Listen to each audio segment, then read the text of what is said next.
और यहाँ पर दूसरा मुद्दा उठा है नेहल के ऊपर। यहाँ पर अच्छे से नेहल को पिछले वीक भी सलमान ने अच्छे से सुनाया था। वहीं यहाँ फराह खान भी रुकी नहीं है नेहल की गलतियों पर, क्योंकि भाई नेहल कुछ है ही ऐसी जिससे सिर्फ गलतियां ही होती है, मंद बुद्धि है उसकी।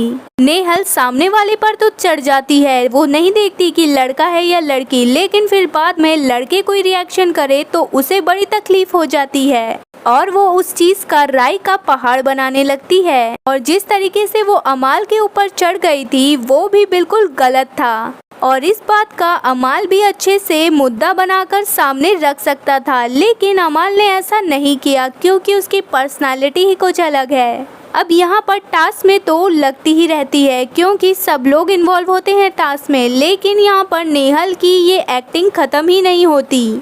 तो इस पर फराह ने उसे अच्छे से फटकार लगाई है और कहा है कि क्या तुम वुमेन कार्ड खेलती रहती हो हर टाइम?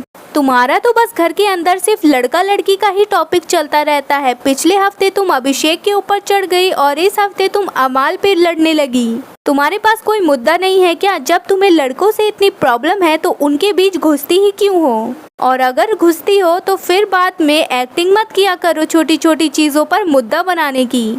अब यहाँ पर जनता इस चीज से बहुत खुश है क्योंकि जनता चाहती थी कि नेहल पर इस चीज पर आरोप तो लगे और उससे खुल के बात हो यहाँ पर।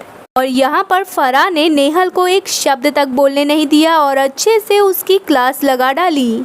अब देखना ये है कि बंद बुद्धि नेहल की बुद्धि खुलती है फराह की बातों से या फिर वो अभी फिर से वैसी ही हरकतें करेगी। और फिर फराह ने ये भी कहा कि जब तुम्हें पता है कि लड़के की इंटेंशन ऐसे है ही नहीं तो तुम इतना ड्रामा रोने धोने का करती क्यों हो? क्या तुम्हें हर टाइम विक्टिम कार्ड ही खेलना है और खुद को सीधा साधा भोला भाला दिखाना है? सुनो, पब्लिक ये सब देखती है और इन सारी चीजों में पब्लिक नहीं फंसती। और यहाँ पर थोड़ी फटकार अमाल को भी पड़ी है। ऐसा इसलिए है क्योंकि अब टास्क में इधर उधर लग तो जाती है और अमाल को भी अच्छे से पता था कि उन्होंने इंटेंशनली उसको धक्का नहीं दिया है और नेहल को जो भी चोट और टच वच हुआ है वो गलती से हुआ है। यहाँ पर फराह ने फटकार लगाते हुए अमाल को सीधा सीधा बोला कि जब तुम्हें अच्छे से पता है कि तुम गलत नहीं हो तो तुम उसके आगे गिड़गिड़ा क्यों रहे हो? तुम्हें अपनी गलती का एहसास होना चाहिए कि तुम जब गलत नहीं हो और तुमने कुछ गलत नहीं किया है तो सामने वाले के आगे झुक कर तुम्हें क्या दिखाना है। और ये चीज जनता को डिसाइड करने दो कि आप गलत हो या सही। आपने जो किया है अगर आप उस पर कॉन्फिडेंट हो तो उस पर झुकने की जरूरत आपको बिल्कुल नहीं है। और ये भी कहा है कि आगे से आप इन चीजों पर ध्यान दीजिए।